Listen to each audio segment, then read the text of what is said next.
Good morning. It's 9 o'clock on Wednesday morning, and it's Norma Cowie here again with Norma Talks. Today, I'm going to be talking about the first 7 symbols of the Higher Arcana of the Tarot. Years ago, when I was trying to figure out how all these things came together, and I began breaking them down into components, and looked at the suits a certain way, I looked at the court cards a certain way, and I wasn't following pretty well anybody else's books or anything. I just wanted to see what it was talking to me. I've always trusted my own guides to help me figure things out. And what I discovered as I began to take a look at the Higher Arcana was how our spiritual journey begins and how it moves. So for this week, next week, and the following week, I'll look at the 7 cards, the first 7, the second set of 7, and the third set of 7 plus the Fool. It's by understanding how they interlock. By understanding your journey, it makes it easier when you hit spots of not understanding or trying to figure out certain things or how it all comes together. That is the whole concept. And over the years, through my books and my talks and all the things that I've endeavored to do, and including these YouTube shows, is to impart a sense of the philosophy of life that I've gained from it, and also some of the clues of how it works. So if you have a tarot deck, I'm going to suggest that you find the first 7 of the Higher Arcana, and I'll just run off the names: the Magician, the High Priestess, Empress, Emperor, Herant, the Lovers, and the Chariot. And you will see there's a magnificent story that is portrayed by each one. So we begin with the Magician. I'll just hold it closer for those that are not familiar with some symbology. Okay, let's run through just the basics of this. Now, this is the beginning. Let's look interesting. I have red on today, as the Magician has his red robe on, the red and white. I won't go too much into color. I'm not the super color expert, but we know red is energy for sure. White's purity. But if you look at the bottom part of the symbols there, you'll see lilies and roses, but above, only roses. This is significant. Now, the Magician itself, let's go back to that. I kind of jumped a little bit, which will often happen because it's coming right off looking at this. The Magician is standing, and the way he's standing with one hand up to the heavens and the other one pointing down to the ground. The one in the heavens, he has a wand. Every magician has a wand, right? So, he's going to create magic. But over his head is the infinity sign. So he's becoming connected. Around his waist is the snake with a tail in its mouth. That means the energy is contained. He's got command of that. Some people would say the subconscious. He's got command of the subconscious. On a table before him, he has the 4 suits of the Lower Arcana. This is what he's working with. And that's why we've already looked at those. Thinking, feeling, responding, and manifesting. So it's like, how do we do that? How do we put all that together? Going back to the flowers at the bottom, the roses and the lilies we call those the flowers of aspiration. He is aspiring to the roses above, his desire. But the affinity sign here, and he is going to work. He's going to pull down the energy from above to move it into the material world. So in that way, he is the Magician. Excuse me a second here. Now, the key that I gave this symbol when I was looking at them many years ago was all things are possible. Because basically, this symbol says you have all the tools you require. You need to aspire above to manifest into the physical world. But this also, that's more on a material way. But the thing here is that this is a journey of you coming into contact with the universal laws and the universal love in the universal way. So here it's a recognition. Yes, there is a power above me. There is a power I can utilize. There is a power that I can call forward and create magic, which is what magicians do. But it's not like pulling the rabbit out of the hat. It's like creating within your life. And it begins, there's an awareness that begins to happen. So you're becoming aware that there's a power.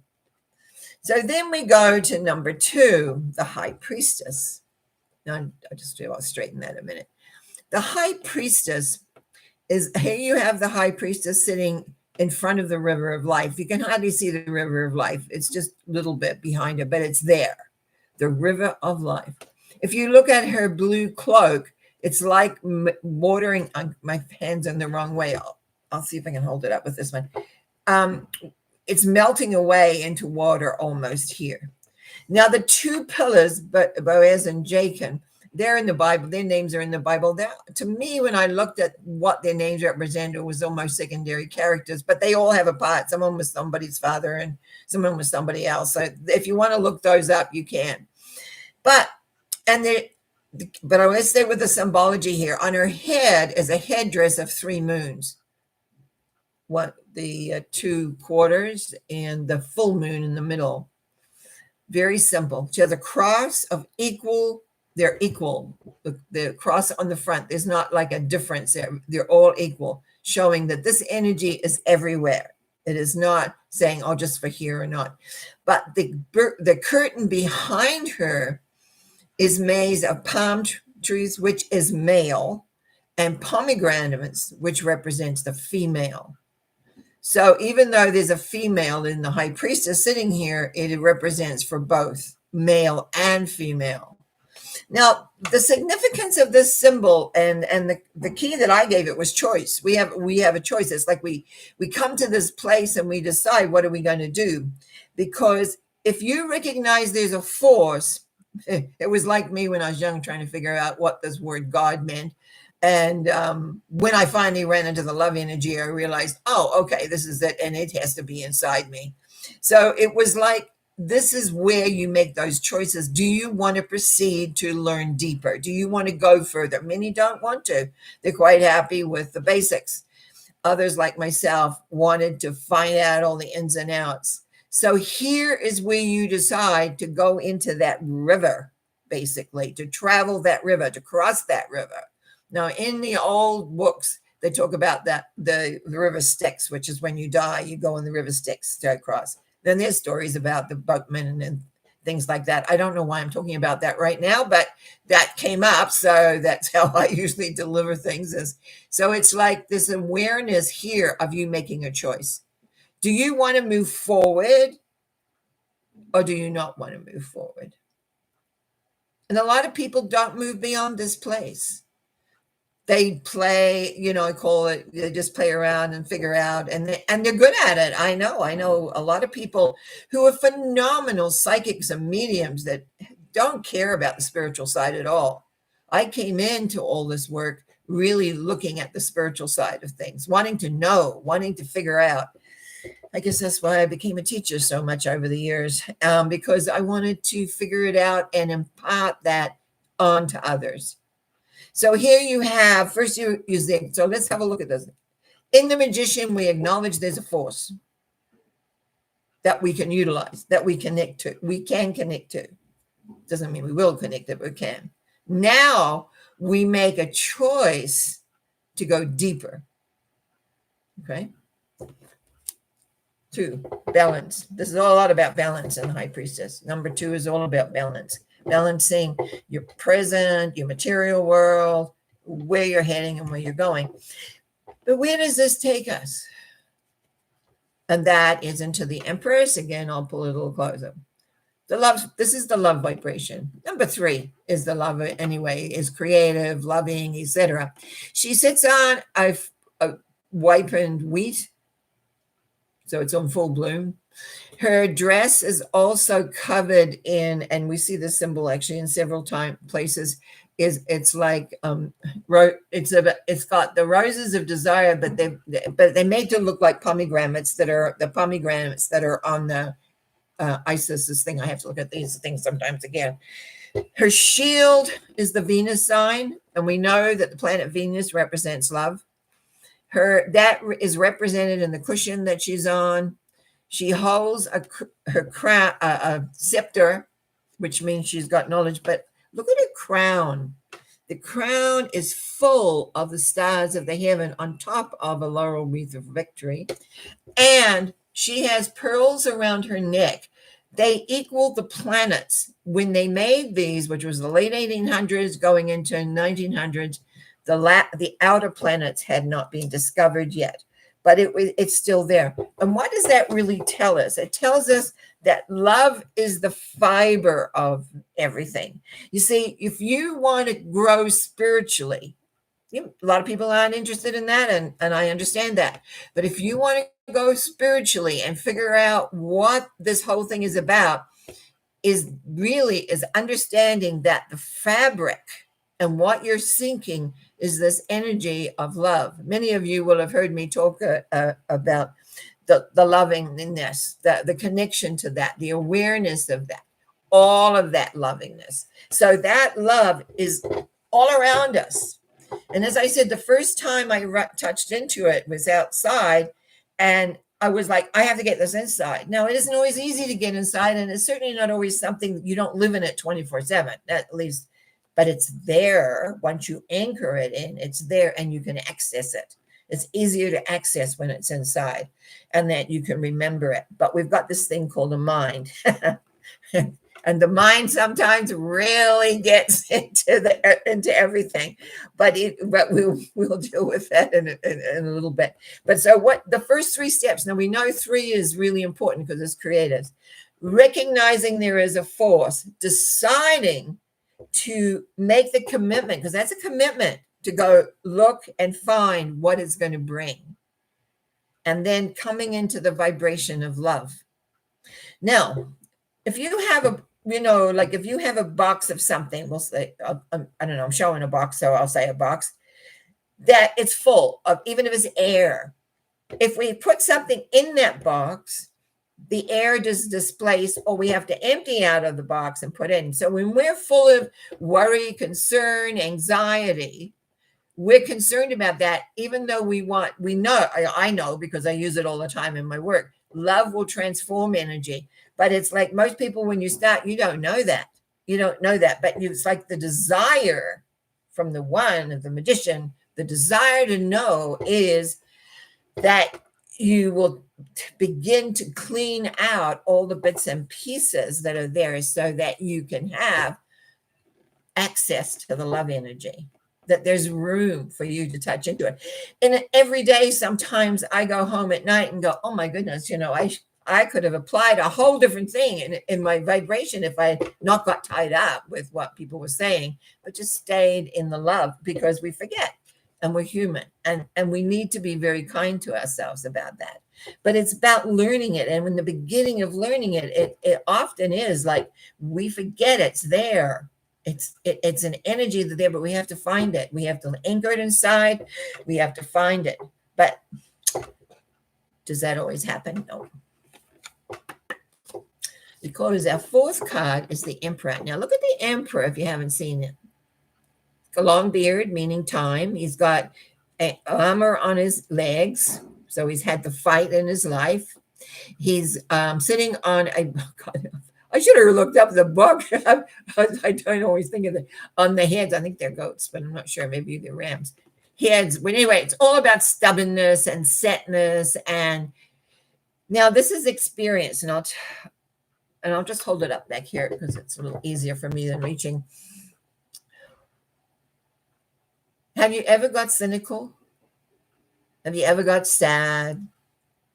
Have you ever got feeling like, is this all worth it? That's this guy. When you go through a lot of things in life, what happens for a lot of people, not everybody, but a lot of people, they lose the optimism of life. They lose the adventure of life.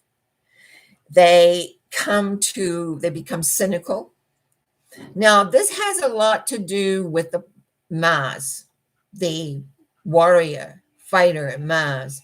Now, if you read some of the mythology, Mars actually was, they say, as a coward, doesn't want to fight. And have you ever tried? And when you're young, this does not apply. But as you get older and you're sitting in a chair like he is, you try and get up when you've got both hands full. You can't. Because we help ourselves up when we get older. We can't get it. I can't get up now hardly with something in one hand, never mind both hands full. Because you got to shift yourself up a bit. It's one of those aging things. Sorry, young people, but you'll know eventually what it's like. He can't just get up off his chair. And if you look very closely, and I'll put this closer again, in the very back there, right where my finger is, there is a little river of life. Now, show you something. Behind the High Priestess, that river is wide and flowing well. Now, it's a little stream you can hardly see, which my finger is probably crossing it. It's in the background there. He's on a very frozen looking throne. He's got things in his hand. Oh, they're very symbolic, yes. But going and doing something. Now, in a sense, and when we were looking at the procrastinational elements and a lot of the attitude cards, the court cards, if he's around at the same time as those guys, you're really got a procrastinator. You don't want to get up and do it. You don't want to test it. You don't want to go where you got to go. So very often what happens, people start all enthusiastic and they make the choice, yes, and then they feel the euphoria when they first begin to run into the energy and the delightfulness of it. But after a while, it can, not doesn't always, it can get to the point where it feels like, oh my goodness, well, and you get, what's the word? Gate is a word for it, and it's just missing it. It's right on the edge of my brain, and it's disappearing. Sorry about that. But you get jaded. I'll use the word jaded. You get jaded, and it's like you lose your optimism. You lose the sense of wanting to go out there and figure it out and know it out and everything. And that's because you're in a way, you're ready to go to another level of learning. And this is when you go and you find the teacher, the Hierophant here. The Hierophant is a mystical, he's dressed more like a priest than anything. He's got lots of three symbolism running around there, very kind of religious looking. He's got his hand up in benediction. He's got all the trappings. He also has, and I'll see if I can get that close enough. I'll just put my finger there so I know. See that W on top of his crown? That little W shows up in the Ace of Cups. And it's very significant in the union above and here. Remember, the magician he has the infinity sign. Now we've got having this connection. Also, this benediction of his hand. See how his hand is up? It's kind of like this. Is that true? It is. Yeah. So he's giving a benediction. That hand symbol shows up in the Six of Pentacles and the Ten of Swords as well. And that's what we find very often is these little hints of things within. Because in his other hand, his left hand, he's holding this, again, a three-tiered scepter. But it's the two people in the front. I just say they're prelates. They're the people who are learning from the Hierophant. They are committed to the learning. One is dressed in the red roses of desire, and the other one in the white lilies of pure thought, bottom at the magician. They have come for more information, for more learning, to get more. It's not just skimming the surface. It's now like commitment, learning, knowing. just going deeper. And what does he teach, this Hierophant, to these guys, the lovers? I'll take a deep breath on that one. Motions. Now let's take a look at how these lovers work. The male, which is your conscious mind, that's all it is. It's your conscious mind, looks at the female. Oh, I should mention the trees they stand in front of. Sorry, I'll back up.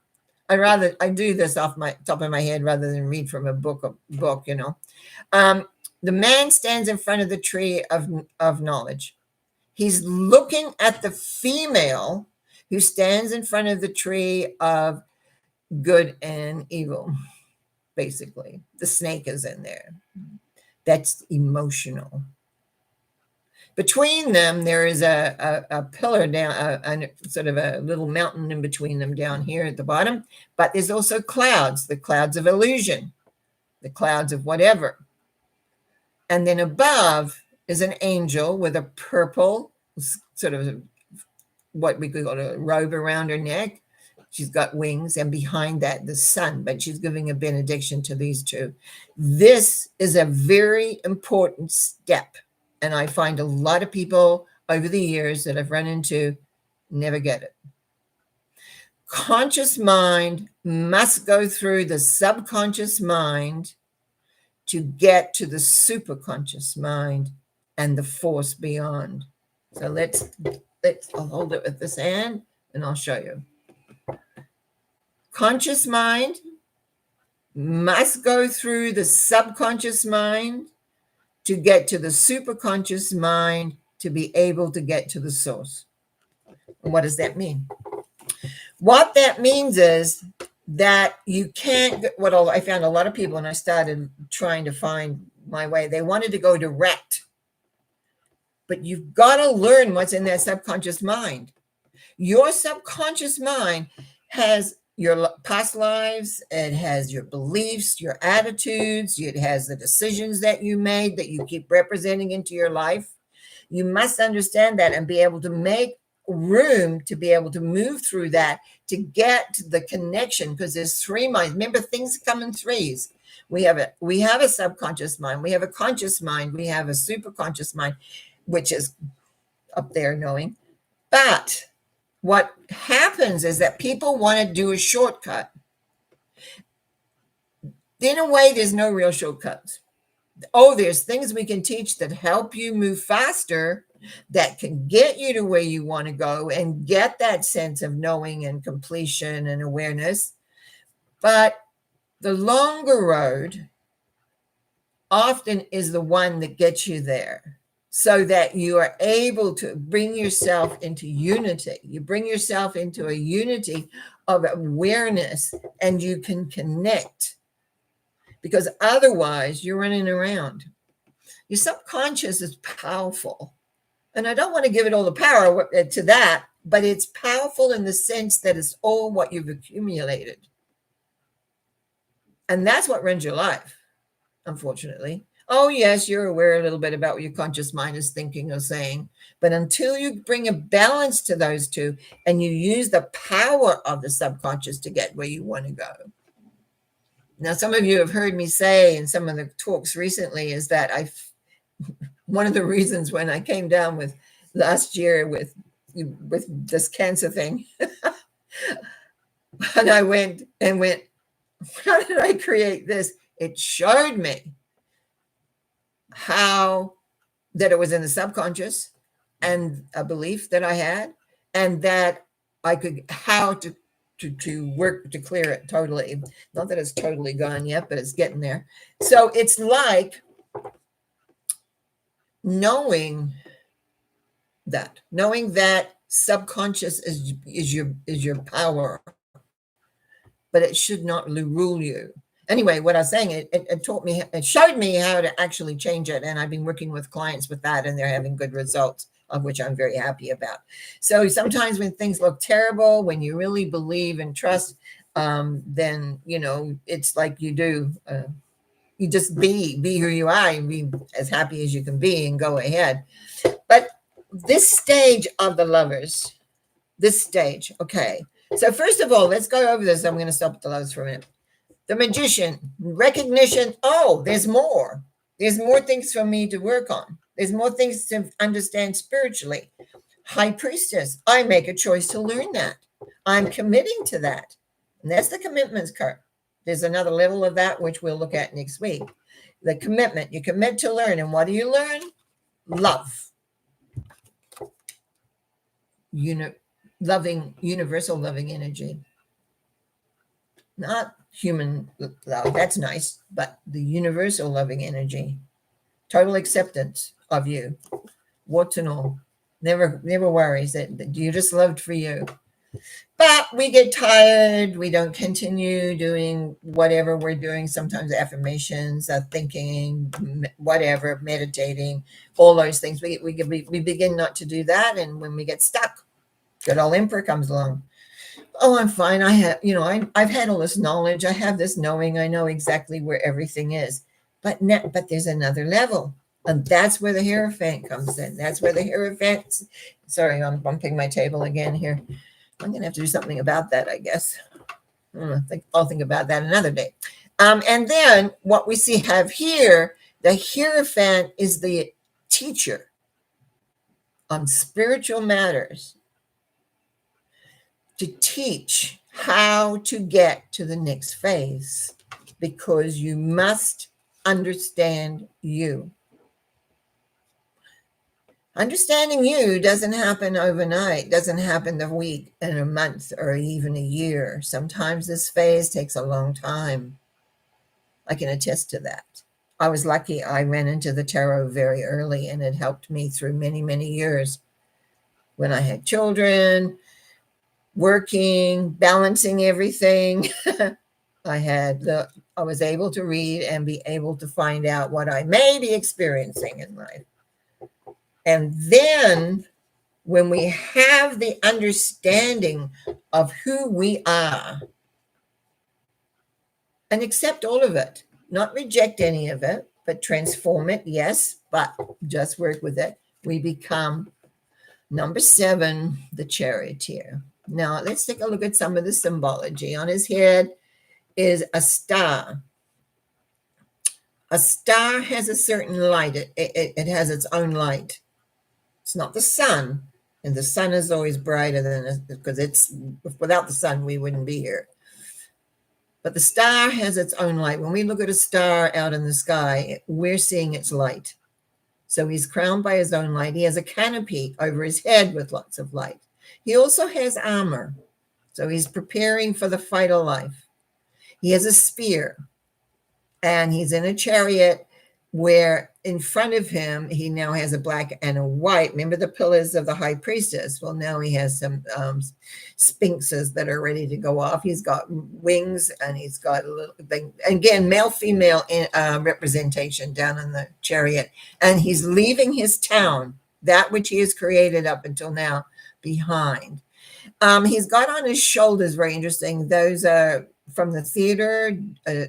We can't quite remember the two names, Janice and something else, but they're showing scowling and smiling. And so it's a matter too. It's like he's got everything here. He's ready to move.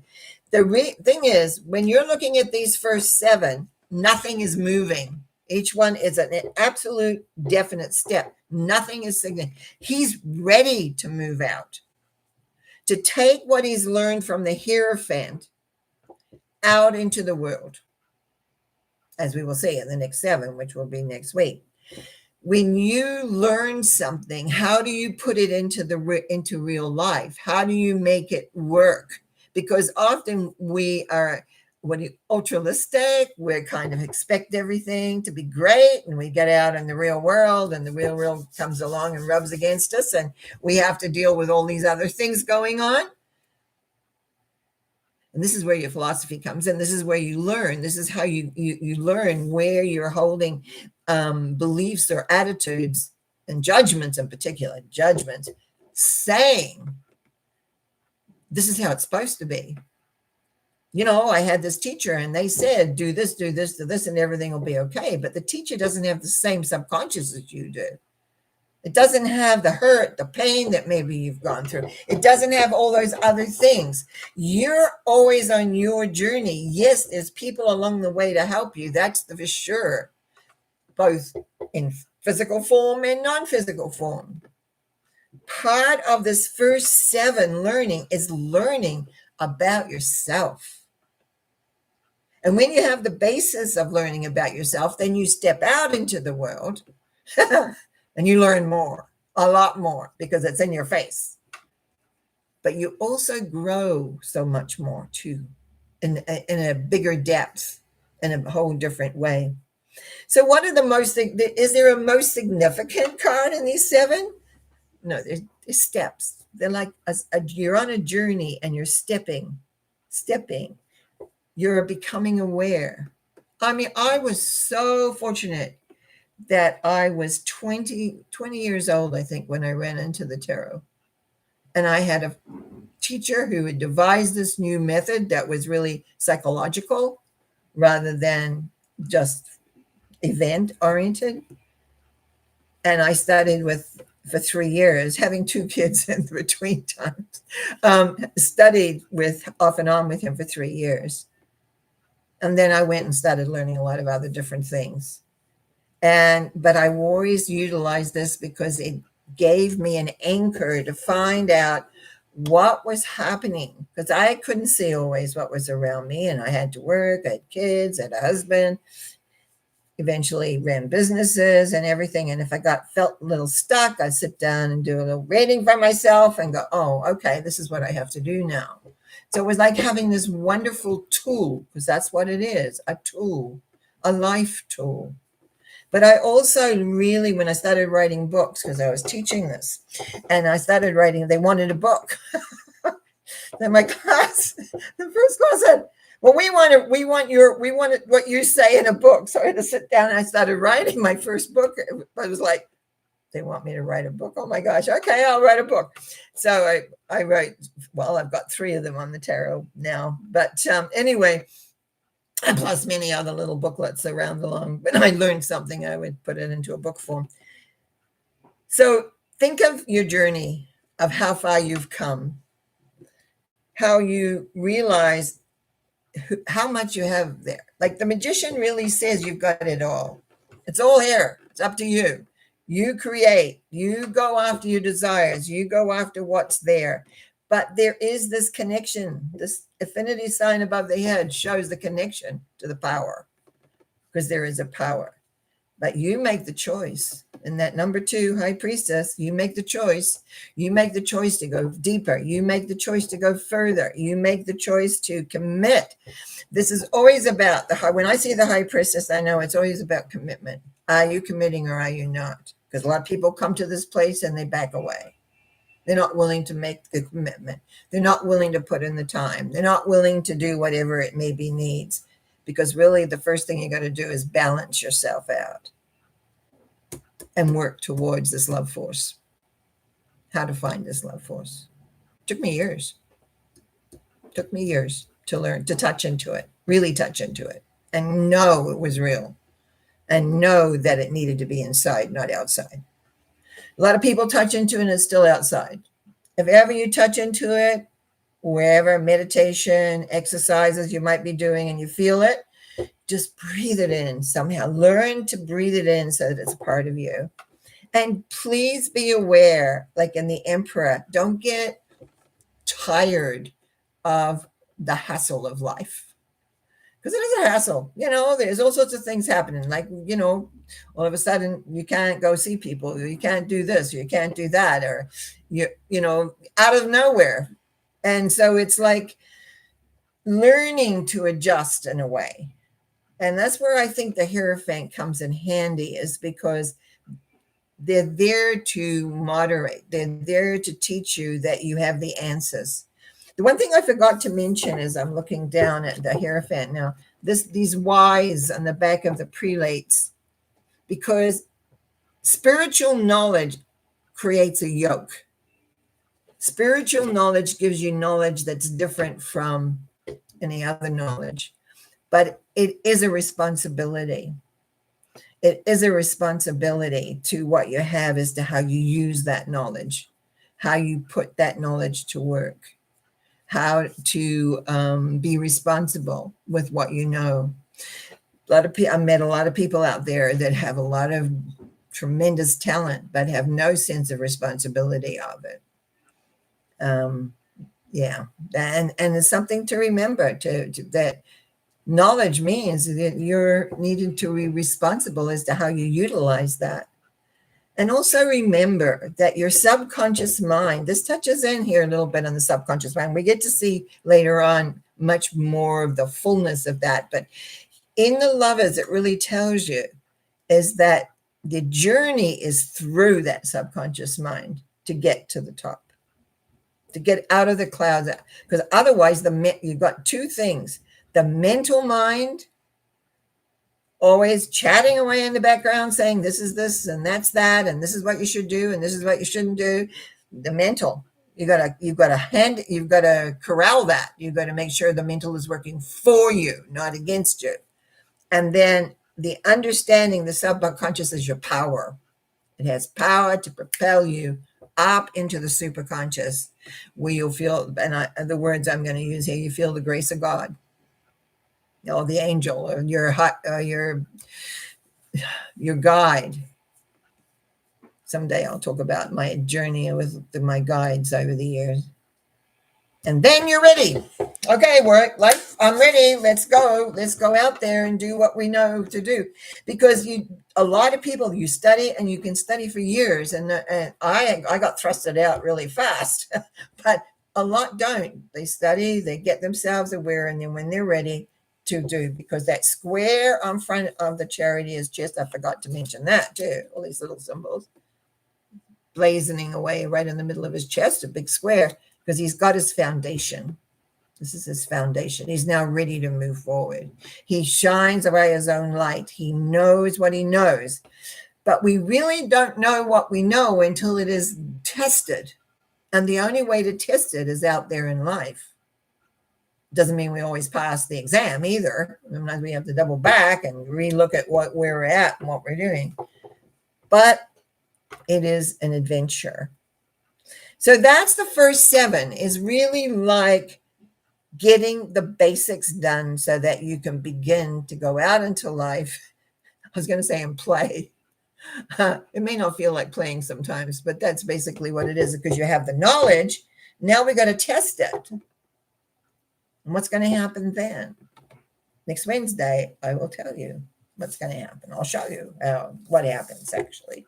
And it's very varied. It's very different than these first 7 are very set, very definite steps.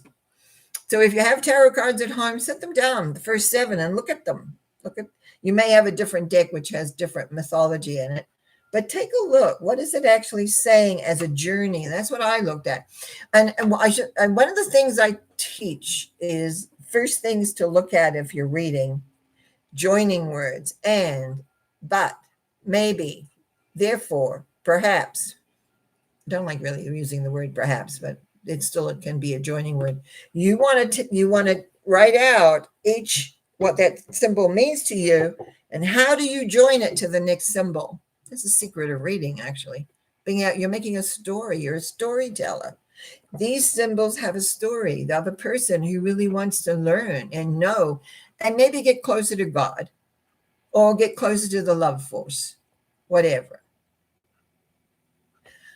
So how do we join all that? You use words, joining words.